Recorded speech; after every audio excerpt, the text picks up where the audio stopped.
There are moments people don't tell as stories. They don't know where to start. They don't know what category to place them in. And they don't know what they would sound like out loud. So many stay unspoken.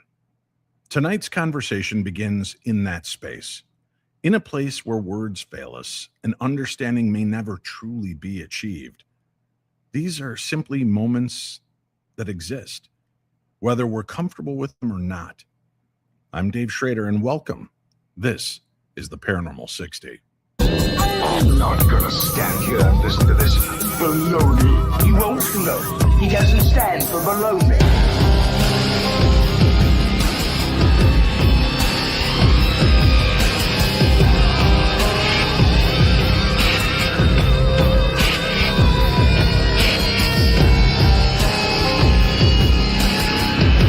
Sounds like a lot of supernatural baloney to me. Supernatural, perhaps. Baloney, perhaps not. Good evening, my darklings, and welcome to another edition of the Paranormal 60. I am your host, Dave Schrader. Thank you so much for joining me here this evening. Many of you have been sending in emails. Dave, you've been in the Palmer house since the 15th. Have you had any weird experiences? Oh, we've had plenty of weird experiences already. Strange knocking noises. As a matter of fact, the other night, we're staying here at the Palmer as our place is getting ready for us to move into.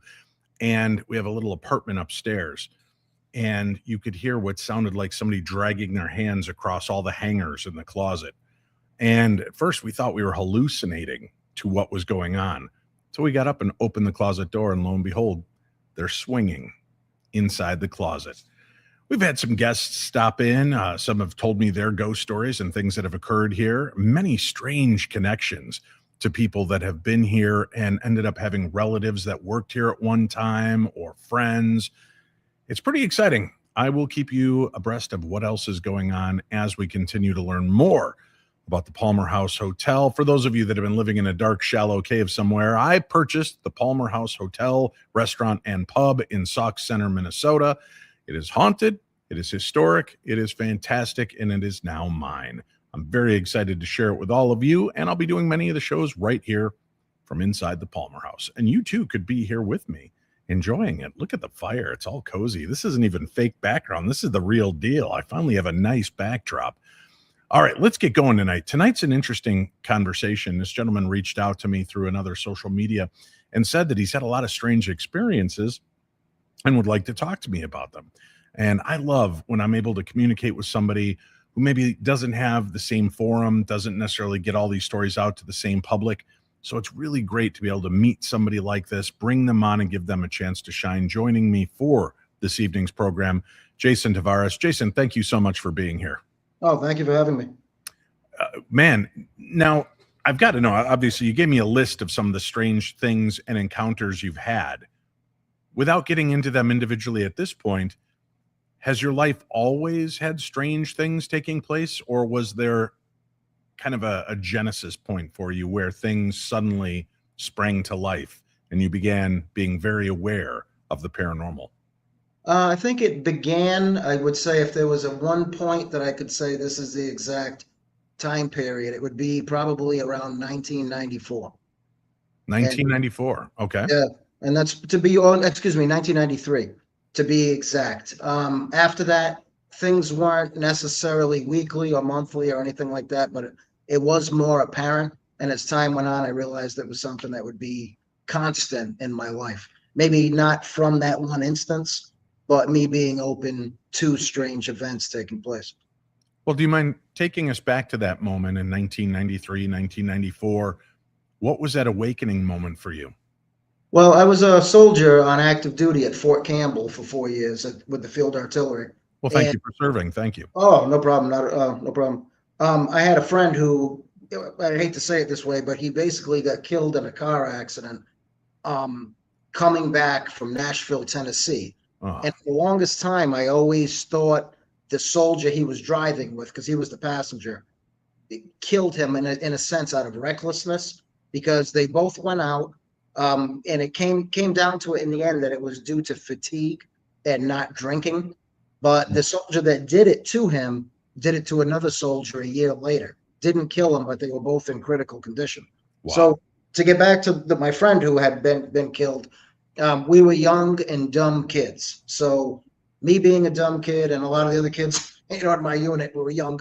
We did a Ouija board maybe 6 to 10 months after my friend had passed. Okay. I found the Ouija board when I was on leave in Rhode Island, because I live in Rhode Island, took it back with me to Fort Campbell. And it was the strangest event you could imagine. We're in a barracks room, 2-man room. My other roommate wasn't there, but these other 2 guys who came in the room, one of them lived across the hall and one lived down the hall. So we had the Ouija board. I had the guy's dog tag chain, not the tags, but the chain itself. I had gotten it through, different means from somebody who had given it to me, knowing that we were good friends. I had a candle, and when we were using the Ouija board, I made sure everybody had their hands on the planchette like this. Mhm. Nobody pushed. So I said, I told everybody ahead of time, when you do this, put your hands on it like this, and nobody release until we all release at once, till we all agree, release, and we release. So we started asking questions. At first it was silly, and then we got serious. I told everybody to be serious. And when I asked it questions, the candle, first off, the flame went like this when we started, once we got it spinning. And we're in a room with the windows closed. So the flame goes from flickering completely upright to bent over as though something's gently blowing on it. Yeah, and a lot of us, out of the group there, out of the 3 of us, didn't really have experience with the Ouija board except off of what you've read or seen in a movie or something like that. So Right. The questions I asked it were pretty specific, with me being the one asking the questions. I said, is there anybody on this board that you dislike? And it's spelled SPNDLR as an abbreviation, slid. I'm not going to say the guy's actual name, but that's the abbreviation of his name, to a guy to my right. And he was kind of shocked. And I said, and we got it spinning again afterwards, because one of the legs had gone off the edge when it slid over to him. Got it back on, got it spinning again. Asked it, is there anybody on the board that you miss? It slid over to me, because he and I were good friends. So we had to start asking it questions again. I said, is there anybody? So I want to see. I said, let's test it to see if it's actually him that was speaking with it, not a demon or something like that. Not that you would exactly know, but the questions I asked would only be questions that he would have known. And we were kids, like I said, 18 years old. So I'm asking the questions. I said, is there anybody on post outside of me that you missed? It spelled out MTCHL and YENZ, abbreviations of 2 sergeants that were in his artillery section. Wow. How would it know that? Right. So we started asking it questions. After that, it started spinning, and I asked it to say goodbye. It went near goodbye, and it looked like the window was near goodbye, but it wasn't, because our hands were like this.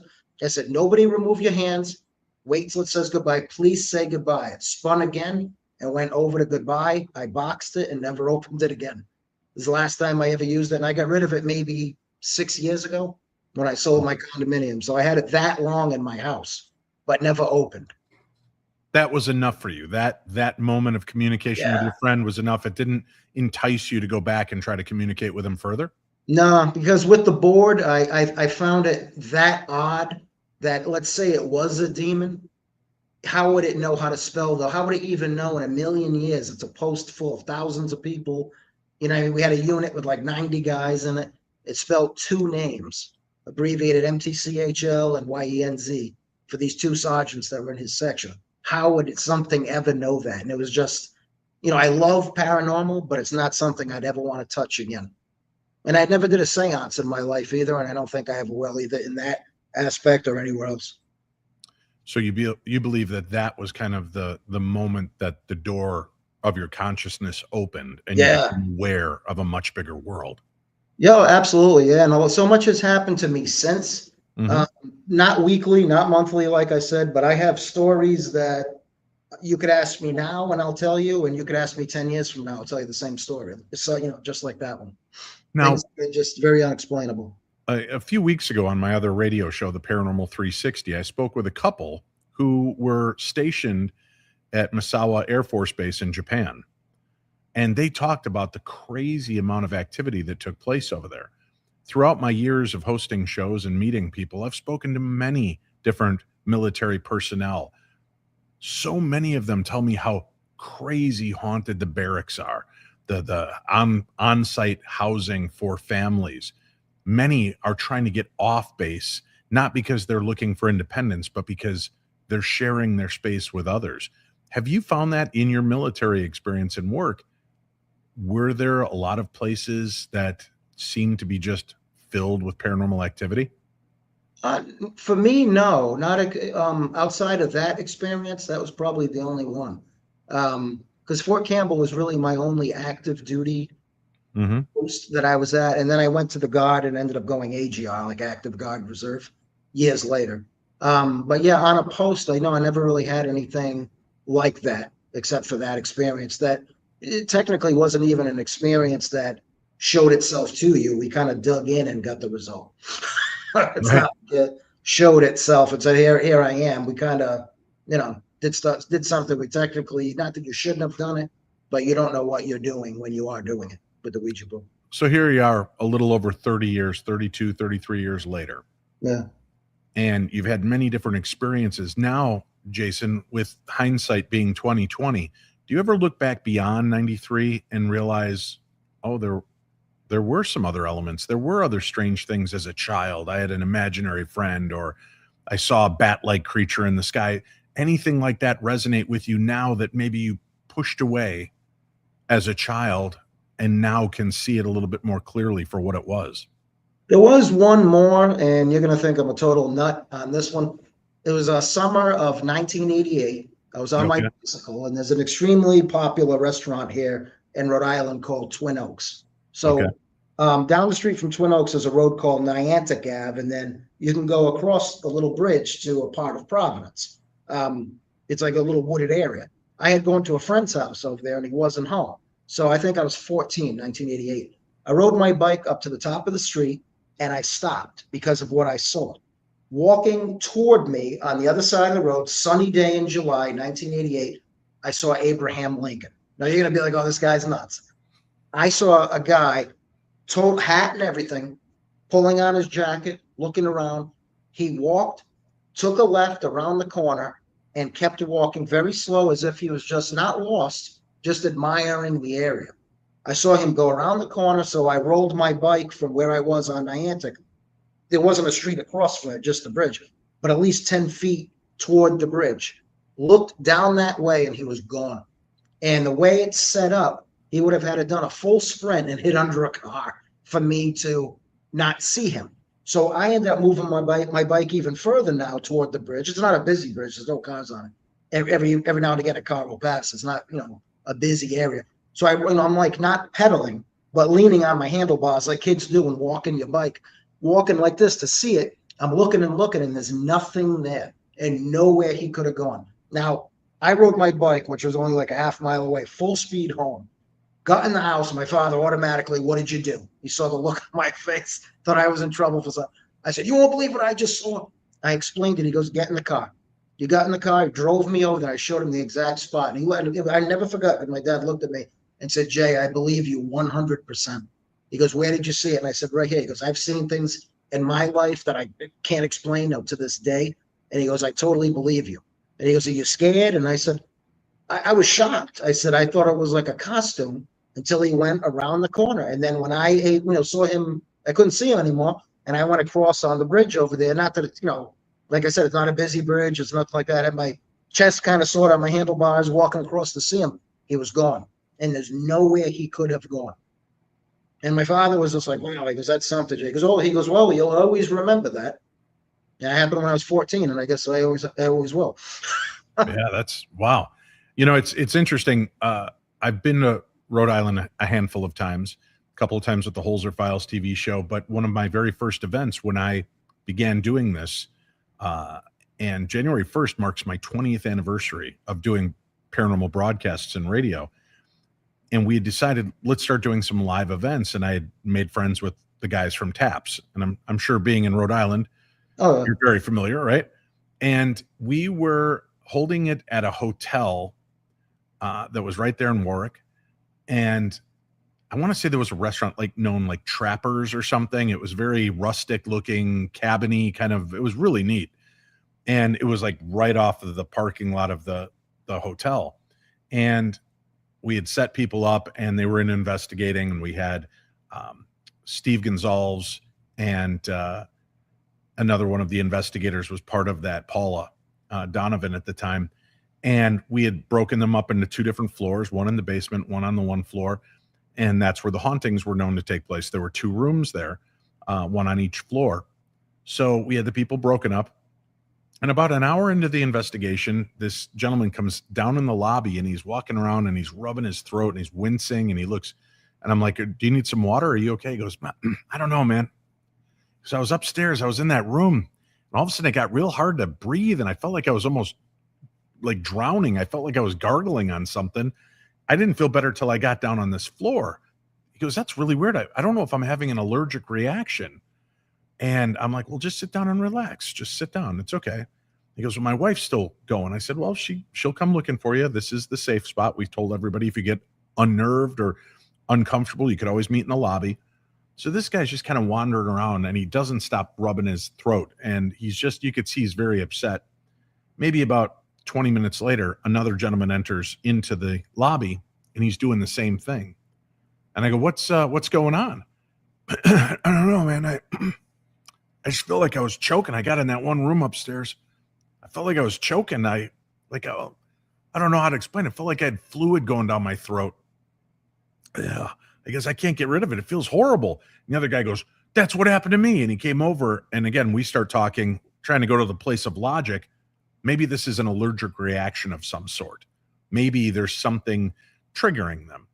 And the night manager goes, can I ask you guys something? And they're like, sure. And he goes, what room did you say you were in? And they're like, we were in the upstairs room. And I go, yeah, that's where the guy overdosed, right? And he goes, no, I listened to you guys tell those stories earlier, and I didn't want to say anything because I didn't want to influence you. You had it flipped. The guy that overdosed passed away downstairs in that room. The guy upstairs had taken a sharp object to his own throat and had tried to end life that way. He panicked, picked up the phone, and called the lobby. And he said, I was the night manager that night, and I heard this goofy noises, and I thought somebody was pranking me. And I'm like, what do you want? I'm busy. And he goes, I kept hearing him. Then he said, help, and then dropped the phone. So eventually I made my way up there, and that's when he found out that this man had lost his existence by his own hand. Jeez. And these 2 guys' faces just went chalk white. And they're like, I felt like I was choking to death on like thick fluid, and they just couldn't believe it. And they're standing there, and it's really remarkable to watch somebody have their first experience. And then the best part happened, Jay. A few seconds later, the elevators open, and out come 2 angry wives. And they come approaching, and they're like, what's going on? Why'd you quit ghost hunting? We paid to do this, and da-da-da. And I go, oh, you guys, this is amazing. Wait till you hear what happened. And the 2 wives stop, and they lock in. They hear the story. These 2 women start slow burning. They're so pissed. They don't know each other. Their husbands don't know each other. And they're both enraged because they brought their husband, who didn't want to be there, to kind of sate the wife. They went along with the wife, had no belief in the paranormal. And he had this really cool experience, and we didn't get anything. And I'm like, you realize 2 full-grown men came down to the lobby terrified because they felt like they were choking to death. They were drowning in something. And it turns out that that's where somebody's life ended very sadly. And they're like, yeah, why can't we have that experience? And the other one's like, yeah, I came here. Why wasn't I the one choking? And I looked at her and I said, I'm pretty sure if you keep this attitude up, that might happen by the end of the night. Oh. And the husband started laughing. And I'm like, I don't know. There's no rhyme or reason as to why it happens, but it very well could have been that this guy resonated with these 2 men. And I actually have another, not to cut you off, I have another military one because you had asked. Right. I just remembered it, and it's actually a good one. But I'll wait till you finished, of course. Okay. No, that's great. I'd love to go back to you on this, but I just thought, being in Rhode Island, I'm talking to the guy, I was just surprised. I'm like, this hotel looks relatively new. He goes, yeah, it's only been here. I think they just rebuilt this hotel like 4 years. that it was back up there, and it was right down the road, not far, maybe a mile from the TAPS office, the ghost hunters office that they used on the TV show. Yeah, West Shore Road. Yeah, and it just it really boggled my mind to my very first hosted event to have somebody come out with this experience, and two different men that didn't know each other. I was just blown away. That's awesome. Our guest Jason Tavares, we're talking about very strange situations and encounters that he's had unexpectedly throughout his life. Not something that you necessarily were seeking, right, Jason? These were just I've right always place, liked it. right time. Like the shirt, I have the Twilight Zone shirt on. That's Right. one of my favorite programs. I've always enjoyed it, but I never like looked and made up something to say like, oh, did you hear that? That had to be that. Even as a kid, I always try to dismiss it as, oh, it could have been this, could have been that. Of course, as a kid up here in New England, you love it around Halloween. Like Right. our Halloween start early September, it's already in the air. Even as an adult. But here's one more story from Fort Campbell. This isn't really paranormal, but it's still creepy. Okay.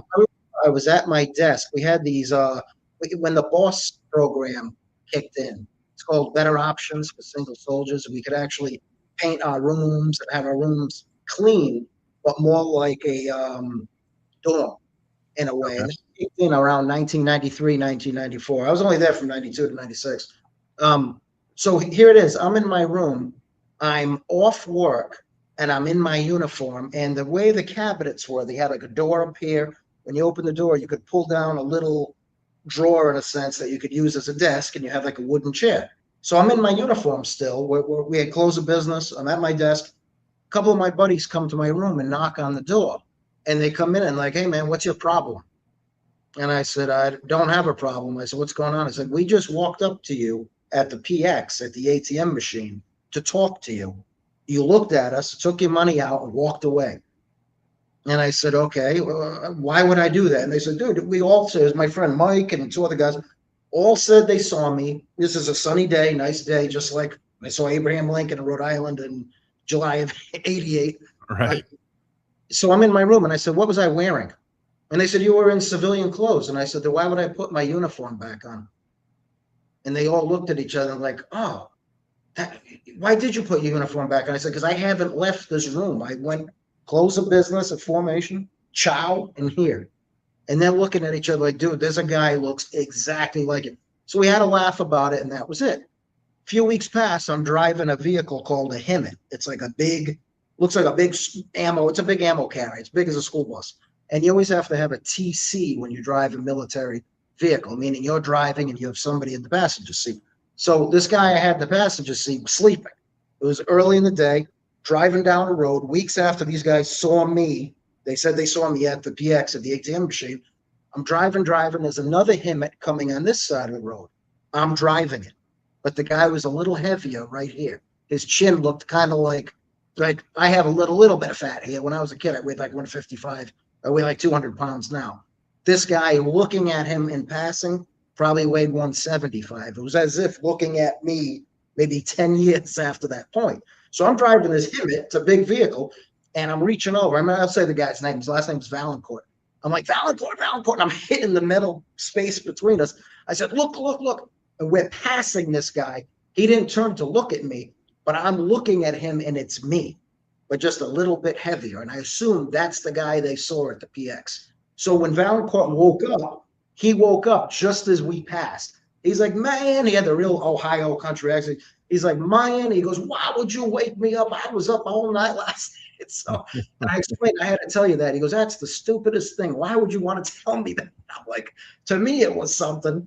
You know what I mean? Because these guys are telling me about it weeks before. He wasn't one of those three guys who came to my room. So to him, it was dumb. But to me, I wanted to share it.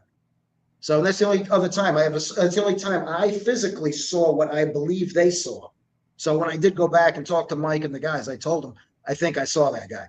And he goes, so for me to see him, it looked like a mirror, but maybe 10 years later, a little heavier, slightly heavier. Wow. That's I see why they were freaked. These are the guy took the money out, took his receipt, and looked at them and just, just ignored them and walked away. Well, we have to take a break. When we come back, I want to talk about the creature you saw in Iowa, the shadowy lady of Romania, the snake woman in Indiana, and then hear about the phone call you received that was very strange, very special. We'll do that when we return. You're listening to the very best in paranormal programming. I'm Dave Schrader, your host on this journey, and this is the Paranormal 60. You know, my darklings, December moves pretty fast. All the outings, the parties, the shopping, the travel, the did we actually wrap everything chaos? But once the noise dies down, there's always that one moment that I look forward to most. Slowing down, cozying up, and just being present with the people I love. And that's exactly why I keep going back to Cozy Earth. Their bamboo sheets, made from viscose from bamboo, are the best gift of better sleep I've ever given, and the best gift I've ever given myself. They're incredibly soft. They sleep cooler, and somehow they make crawling into bed feel like you're slipping into a luxury retreat. And if you've got someone on your list who desperately needs rest, or if that someone is you, this is the gift that says, take a breath. You deserve this. And then there's the bubble cuddle blanket. I've told you about this. If you want to give a gift that feels more like an experience than a product, like a hug that they can feel from you any time of year, this is the gift. It's got that plush textured feel, just the right weight, and it turns any couch or bed into the coziest corner of the house. Snuggling by the fire, movie nights, maybe even a quiet moment on the couch. This blanket makes all of it better. It's comfort that lingers long after the holidays end. Plus, you get a 100-night sleep trial and a 10-year warranty. Think about that. Try returning any other bedding after using it for 3 months. That just ain't gonna happen. Cozy Earth stands behind every stitch. So here's the deal. Now, through December 12th, head to CozyEarth.com and use my code P60 for up to 40% off. And order by the 12th for guaranteed Christmas delivery. Listening after that, don't worry, my darklings, the code still works and it's going to get you 20% off year-round. And if you get that post-purchase survey, make sure to mention you heard about Cozy Earth right here on the Paranormal 60. Again, CozyEarth.com. Use my code P60 for up to 40% off through December 12th, 20% off year-round. Give the gift of comfort that lasts beyond the holidays and carries you into a cozy new year. Hello, Darklings and my fellow mind travelers. This is Mark Allen Lanou, the Gemini Mind. Come take a journey with me through this place we call life by picking up a copy of my book, Reality Was Once the Tapestry of the Dreamer. Available on Barnes & Noble and Amazon online. You can find the links also on my website, markallenlanou.com. Chock full of stories about organized crime, the paranormal, my music career, NASA, and more. So go pick up your copy, and you all rock. Indeed. And Mark Allen Lanou is going to be rocking in the new year right here at the Palmer House Hotel with me. And we'd love to have you come on out and visit with us. It's going to be a great weekend.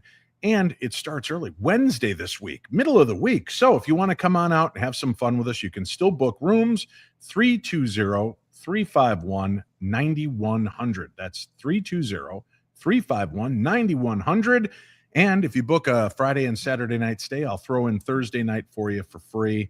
How does that sound? I'll tell you, I'll even make it better. If you want to book your Thursday and Friday night here, I'll kick in Wednesday, New Year's Eve on me. All you have to do is call in 320-351-9100. Be a part of the Palmer House family and have a great time with us. Mark Allen Lanou in-house, and I told him to bring his guitar. So maybe if we're all good, we'll get him to play a few songs for us. We got the bar waiting, great food, and fantastic rooms. Hope to see you here. Our guest tonight is Jason Tavares. We're talking about some strange encounters, strange situations. Now talk me through Grimes, Iowa. Okay. What was going on there, and what was this encounter? Well, this encounter here, if either the 24th or the 26th is the Friday of September. I think it's the 26th. Let's call it 26 September 2014. I think it was either a Friday or a Saturday night. I believe it was a Friday. I was tired. I was out there with the military for a year. So I had a night off. I took my driver's license, the key to my apartment. I remember I was staying at what's called the Park View Apartments in Grimes, Iowa. And it's funny, because I live right down the street from Parkview Junior High School here in Rhode Island. I go there, I live in Parkview Apartments. And on my way through Iowa, when I was moving there, there's all kind of names that match up to here. There's Bristol Apartments, there's Bristol, Rhode Island. And I was laughing because all kind of, I was like, geez, I'm 1,300 miles away and all these different names are the same. So I'm there for, I think, 11 months, 10 and a half months. I wanted to go out one night because I was sick of working 6-7 days a week. I had my driver's license, my key, and about $50 all together in this pocket. No phone.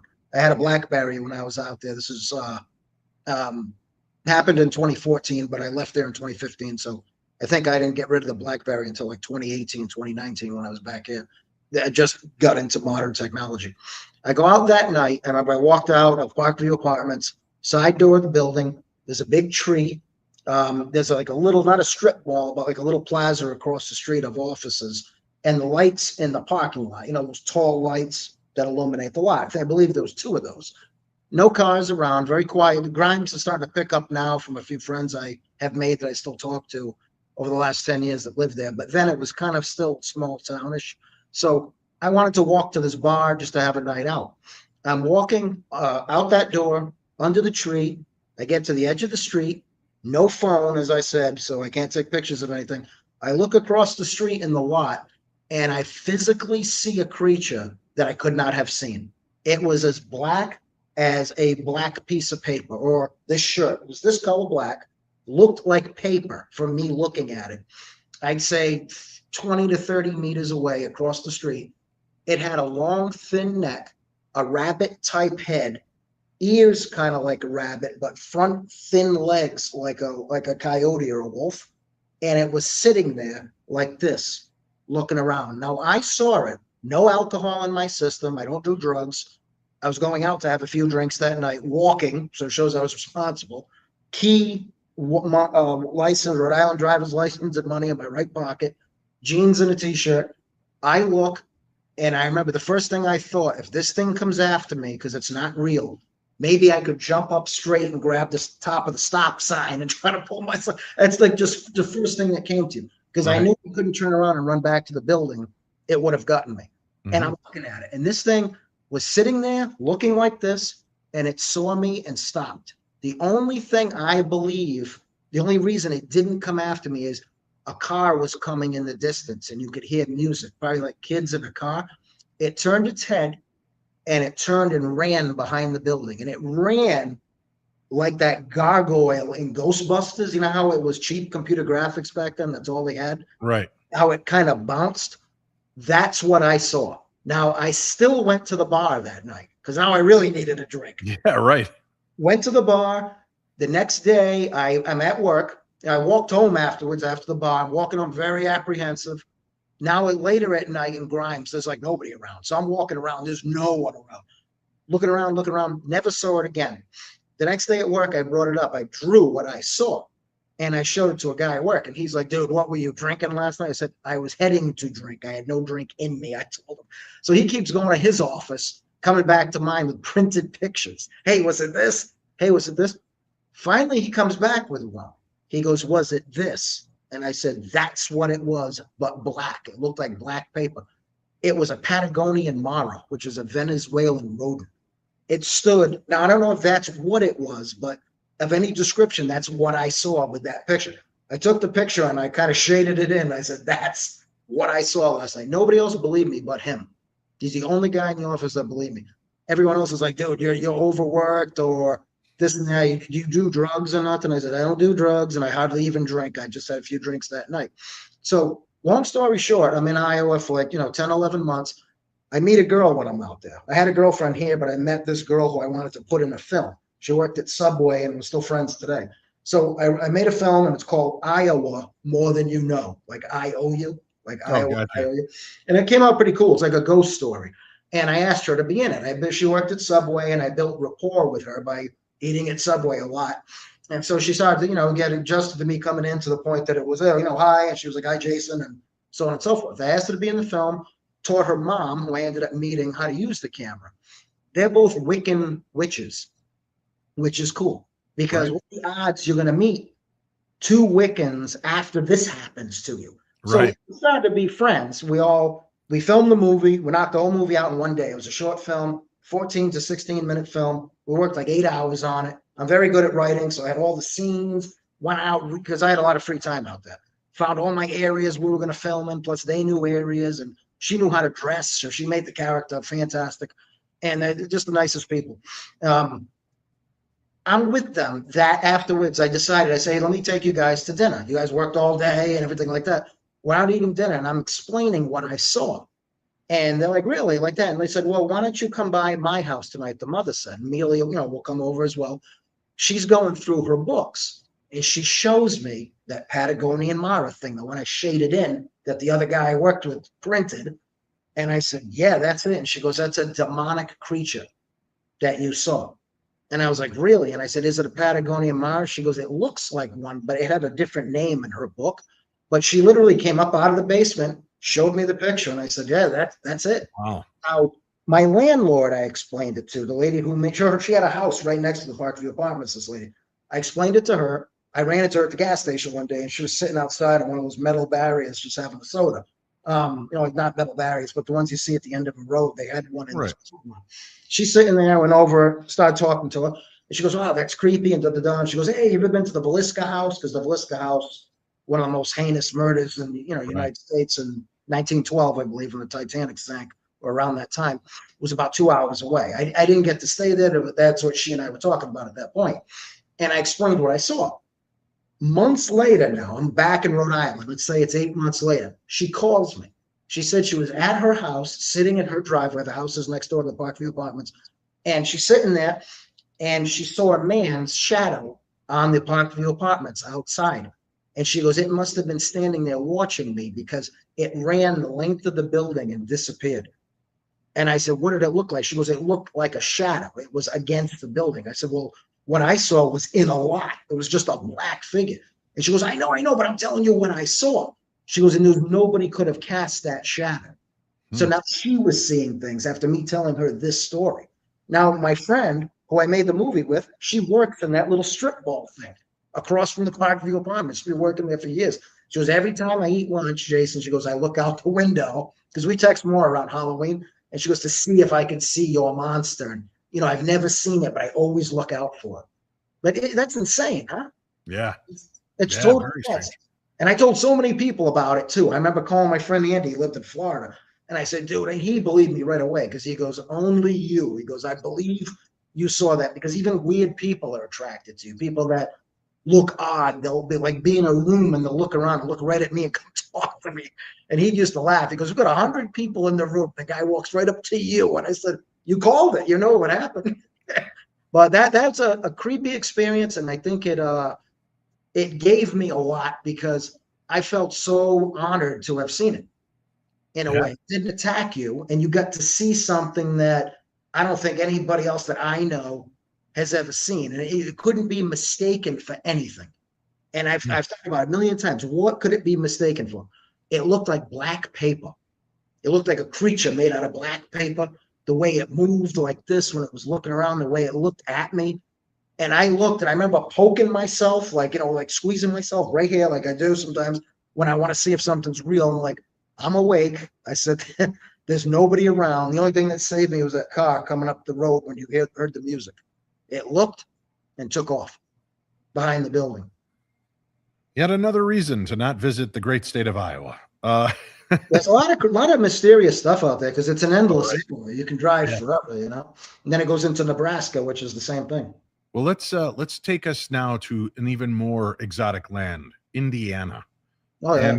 And I want to hear about this experience coming off of this strange papery looking creature into a snake lady. Walk us through this. When did this happen? And walk us through what actually occurred. Another summer. Now, here's one more thing I want to add. A lot of my stories don't take place on dark roads, like people say what's happening on a dark road. They happen during the day. They happen when you're not expecting it, which to me makes it even scarier. Yeah. People aren't thinking of these things on a sunny day. I had an extra pass to Bally's. It was a gym in Indiana called Bally's Fitness. My friend Rob, I say, hey, you want to go work out? I say, I have an extra pass. He goes, sure. I had a 1987 Nissan back then, the ones with the electric sunroof, electric windows. I love that car. I had it for like 6 years. Got hit, got racked to the flip-up lights like Stallone had in Rocky IV. When he's driving through the tunnel when he goes to fight Drago. Totally different car than his Ferrari, but I always thought of it back then because I love Stallone. So we're in the Nissan, driving to the other side of Indianapolis to go to Bally's. There's a bus on the side of the road, regular public school bus, public bus. Bus pulls over. Rob and I are in the Nissan coming this way. We're going to go around the bus because it was parking to take the right and head down to the Bally's. People are getting off the bus.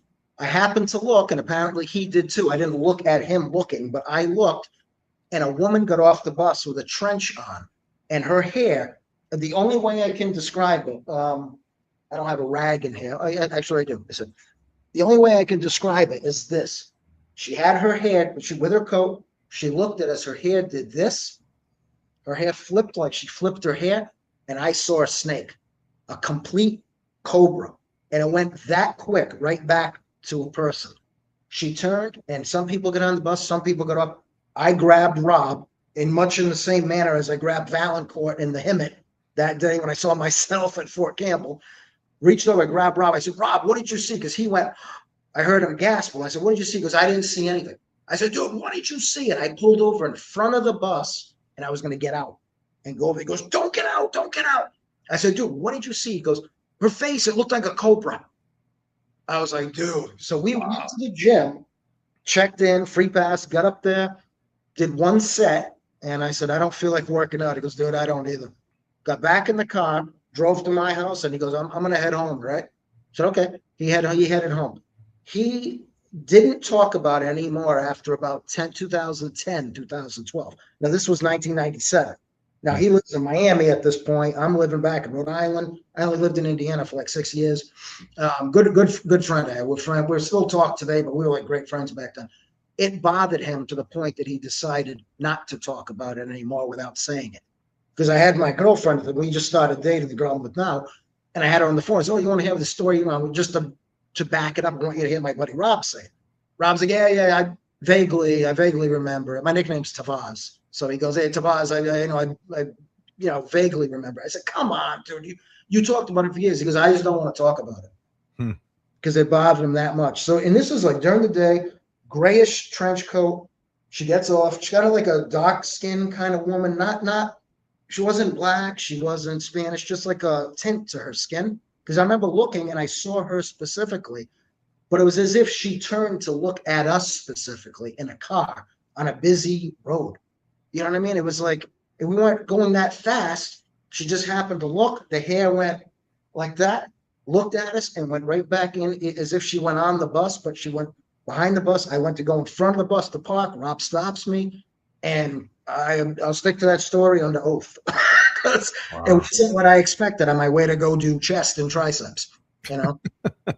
We need to take another break. We'll come back, and when we do, we'll head off to Romania. I've been to Romania a number of times.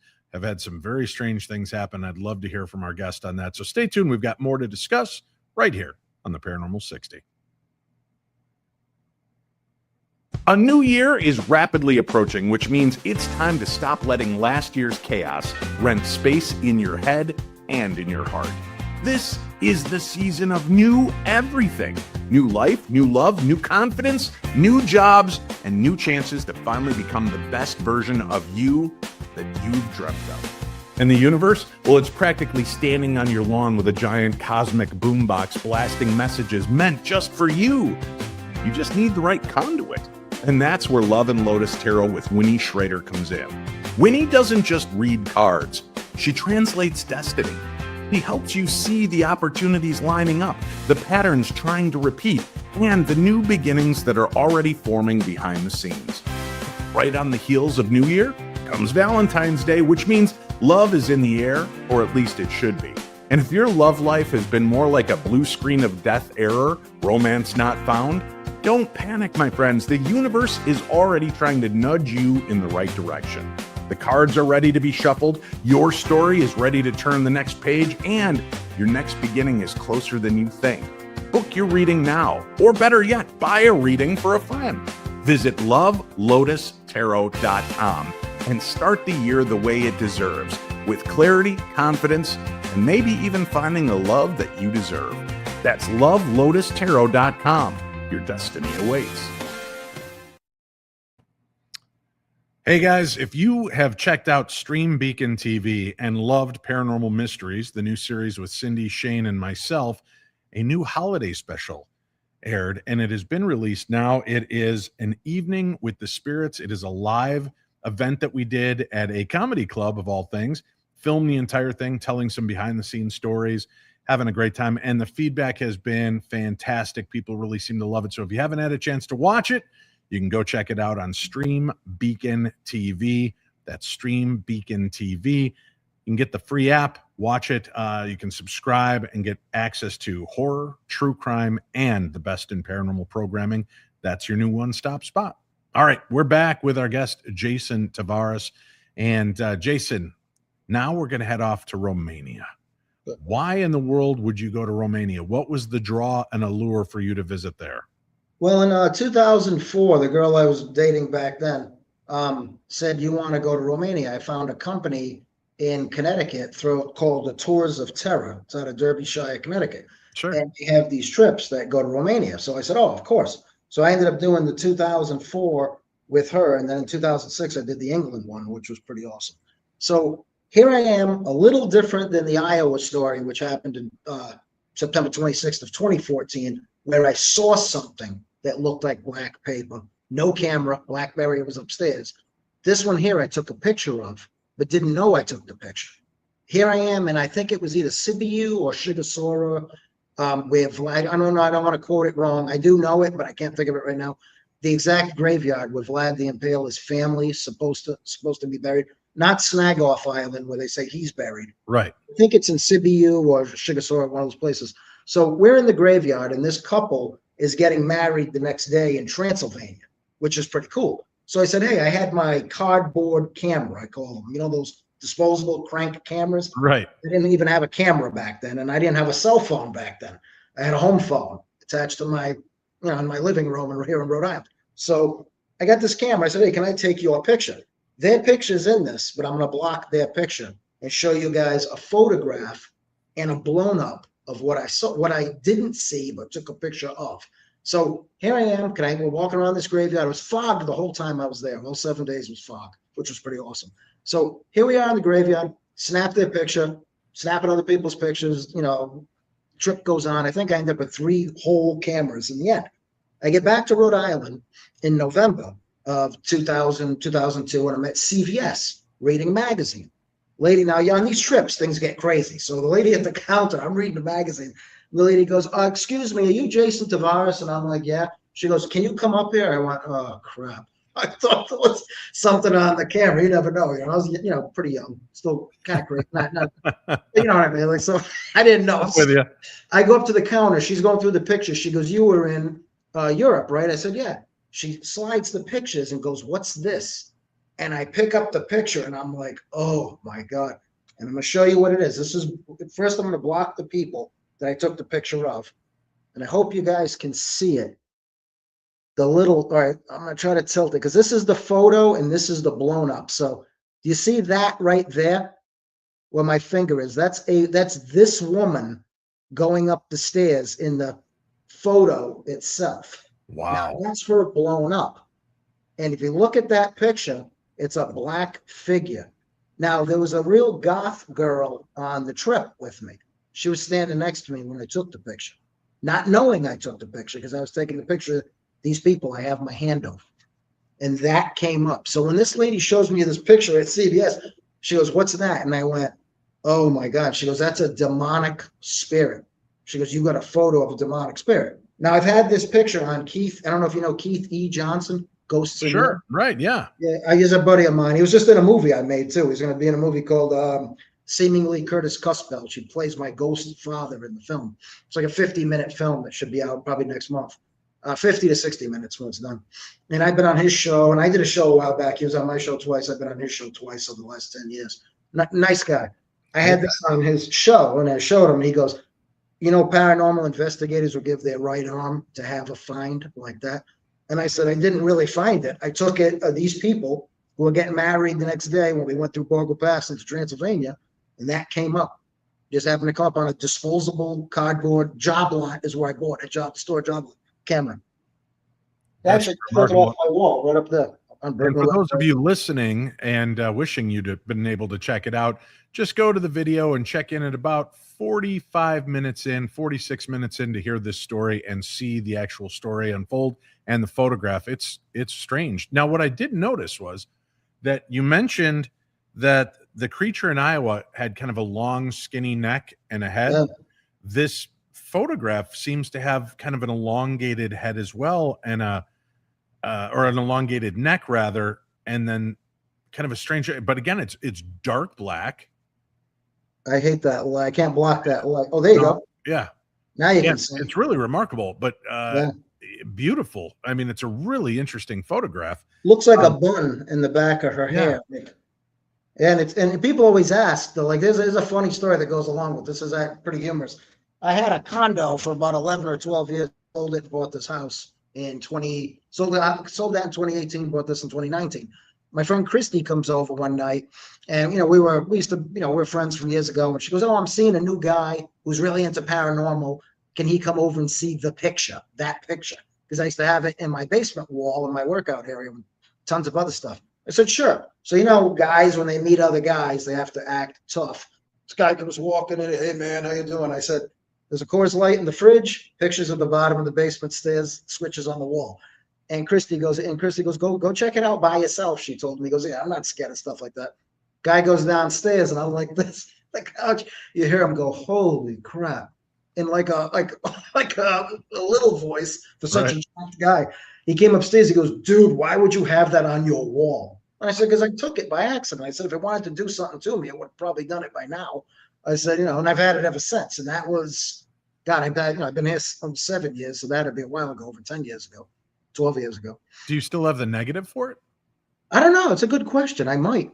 I usually keep my negatives. I have a big box in the basement. I'll dig through it. Yeah, you should, because if you've got the negative, that even helps to substantiate your story more, because obviously we live in an age where people easily dismiss things as fake, and manipulated, photoshopped, whatever you might want to call it. But if you've still got that negative, that would be a great piece to showcase as well. Let's I'll likely have it. It's a good point. I'll dig through until we find it. Let's kind of roll out. We've got about 6 minutes left here together. This story I wanted to hold to the last because, again, I think it's fascinating, and it ties in so well with one of my first stories, hearing about the paranormal. My grandmother, after her passing, called my aunt a few times. And that was one of those stories that was part of our family legend and lore. Growing up, I didn't know how to feel about it. Now, I had seen my grandmother when she had passed away numerous times when I would spend the night at my grandfather's house, but I had no memory of it. I was very little at the time. And then hearing my mom tell me that story and my aunt tell me the story of her phone calls always just kind of, man, it just enthralled me. But you've got an interesting story to share in the same vein with telephone calls from the dead. So break us down on this one. My aunt died in 2010, and her last days in hospice, she couldn't talk very much anymore. It was like a jumbled sound. And everybody has a distinct voice, and her voice was distinct. So even her dying voice sounded very much like her actual voice. It wasn't raspy or anything. Okay. So here it is. I had a BlackBerry once again. 2010, maybe, I don't know the exact date. Let's say 6 months after she passed. Early morning, 5:30 in the morning, my condo had a first and second floor.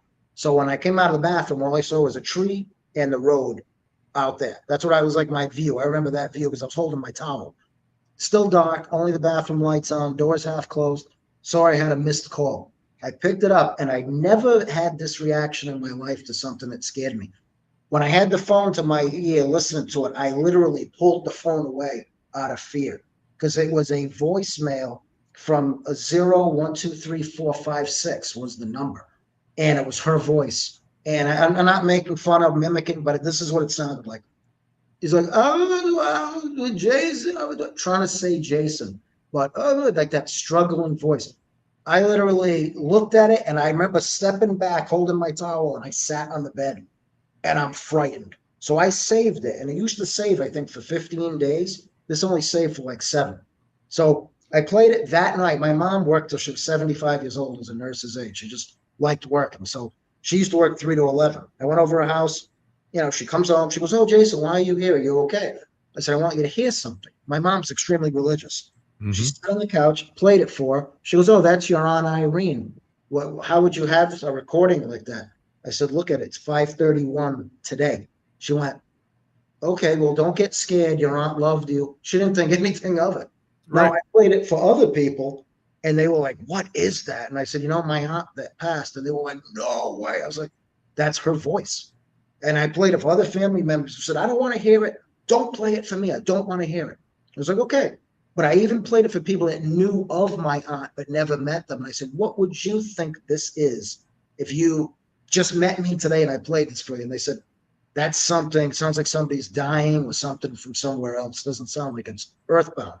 Now, after that, I got additional phone calls 2 nights in a row, watching a Rambo movie. I was watching Rambo 2 or Rambo 3 in my living room, not thinking of anything. I get a phone call, picked it up.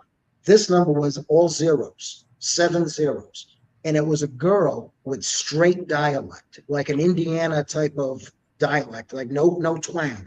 Southern Indiana has a twang. Straight in the middle really doesn't, like New Palestine area. Even Indianapolis, they really don't have an accent. It's like straight talk. She says, I said, "Hello, hello. Oh, hello. How are you doing today? Are you still going to be picking me up tomorrow?" Talking like that, but not hearing me. I'm like, "I don't know who this is." And she goes, "Oh, it's just very nice to speak to you again." And then that was it. And the phone shut off. That was all. The next night I get another call with a different type of message. Same girl. She sounded like she called me from the past, as if she was calling to talk to somebody and I was listening in on it. That's creepy. Now, the other one I had with a dead person, my friend, this guy fought in 22 battles in World War II. And he died in May, actually a month after my dog, unfortunately, May of 2016. Nicest guy in the world, sharp as a tack, got sick, and unfortunately passed away at 95 years old. Months and months later, my girlfriend and I are going over to my mother's house for dinner. So my girlfriend's driving, sunny day once again.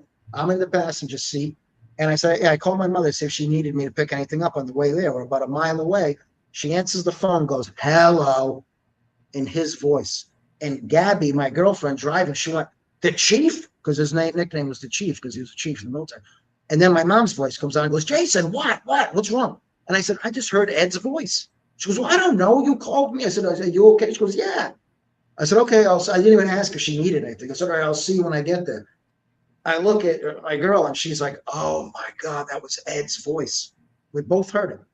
So we both heard that voice. 2 people saw the woman with the snake hair. And this is weird when you have a witness. So I've had witnesses on, I know you don't have much time left, but I have witnesses even on other things where people have seen stuff like, "Dude, I saw that too," or "I heard that too."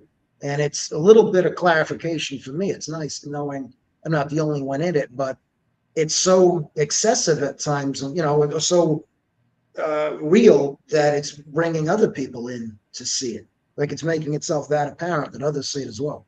Well, we'll have to visit again in a few months, Jason, and you can bring in another slew of stories. I'd love to hear more of your tales and some of the strangeness. Why do you think it picked you? Do you think that you utilizing that Ouija board, do you think that really kind of opened up an awareness, kind of a I really don't know. awakening? I kind of think I'm a genuine person. Like if I don't like you, I'll tell you I don't like you. Like I won't pretend to be a friend. You know what I mean? But at the same time, if you need my help, I'd still help you. I'm just kind of, maybe me being that genuine and very non-judgmental. Maybe that's the reason things are open to me in that way. That's what a friend of mine told me, my buddy Rich. He goes, "I think that's the reason, because you're kind of like an open book." And I said, "Yeah. Plus, being creative opens your mind to things. Agreed. And maybe that does it as well. Maybe that could be another avenue for something or things to say, hey, this guy's, not going to run away crying." But I haven't seen the thing that would make me run away crying yet, and I hope I don't see that. But, that may happen in the future. You never know. Jason, thank you so much for being here this evening and sharing your stories and being very open about it. Well, thank you for having me. I appreciate it, Dave. You got it. Take care. Wow, great stories, man. I love when I hear from people I didn't know existed before, and they're able to come in and share some insights into the strange experiences they've had. And tonight, our guest, Jason, he shared these extraordinary experiences, right? But what unsettled him wasn't what he saw. It was just how ordinary the world seems to stay afterward, right? It's like those moments after the death of someone who meant the world to you. And you're kind of forced to realize the world continues on as though the world and the people never even noticed the deep impact of your loss. The further we explore this realm of impossibilities, the more bizarre the world seems. Up is down, left is right, and the unthinkable exists, whether or not we want to admit it. And thanks to our guest, Jason Tavares, we're one step deeper and two steps to the left of predictability. But that's why we're here. This is why we discuss things openly, to try to make sense of the senseless and feel secure in a community where anything can happen, and usually does. Now, this is your safe space. I want you to know that. And I thank all of you, my darklings from around the world, for being here and allowing me to be your guide through these journeys.